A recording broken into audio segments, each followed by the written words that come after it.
What would I do if I was Chancellor?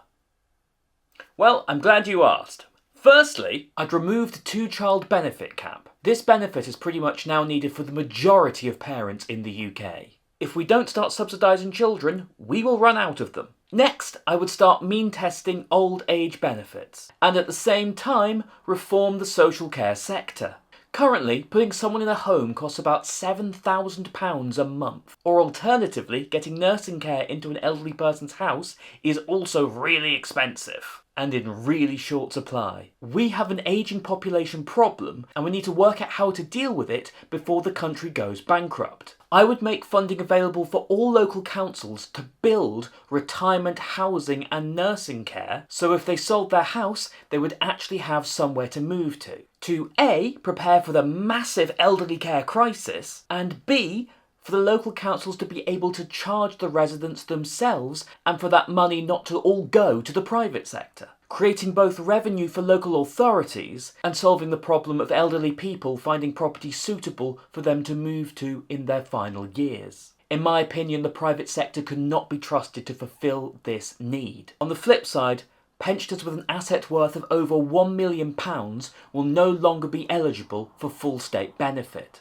If students don't automatically get the full maintenance allowance, then pensioners shouldn't either. Also, I'd just like to say I don't hate old people, but we spend hundreds of billions of pounds on both the pension system and the NHS, and the cost of this is expected to rise almost exponentially. And if we don't address it, Rachel Reeves could cut whatever taxes she wants or raise them on whoever she wants, and it simply wouldn't raise enough money. I would change council tax to a land value tax around the country. I've honestly heard so many people on both the left and the right argue for it. I think it's a fantastic idea, and I think it would give a tax break to the poorest in society and a tax increase to the richest in society. It's just that simple. I would also introduce rent controls onto all rental properties, but at the same time also reintroducing the ability for landlords to put their mortgage payments against tax, meaning they're both insulated from interest rate rises while protecting tenants from extreme rental rises. I would also tax all land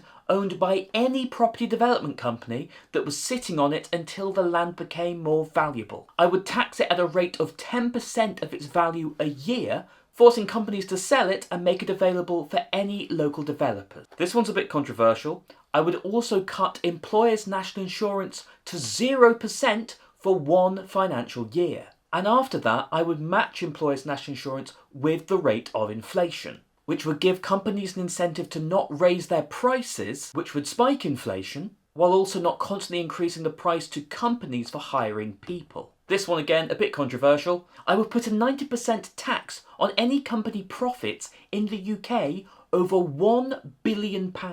The massive caveat to this would be any infrastructure or wage increases given to their employees, I would then allow them to be 100% tax deductible. This would also be extended to staff training. This is what the tax system is designed for, encouraging companies to invest in this country. For too long, big businesses have been treated like oligarchs in the UK. And if you can't afford to make less than £1 billion of profit, then I want you gone and replaced with 20 other smaller companies that will then have competition within that market. I would also adopt an Australian-style immigration system and would only accept workers to work in the sectors that we are desperate for skills. And I would review this every year, because legal immigration is actually a far bigger problem in this country than the illegal. The UK cannot continue to use the migration of people to boost its GDP numbers. I would also give a 6-month VAT holiday to hotels and hospitality, which would allow them to spend the winter getting some money in the bank. The whole sector looks like it's hanging by a thread.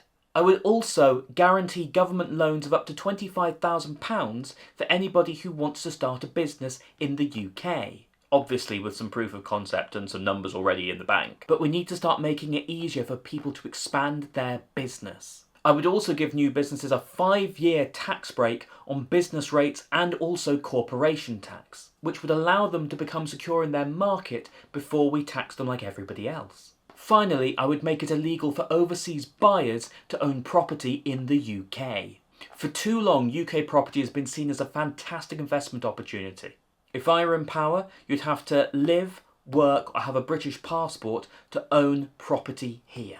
I'm sure there would be teething issues and it would negatively affect some, but it's a risk I'm willing to take. If you think I've missed anything out, leave your comments below and I'll probably end up doing a part 2 of this.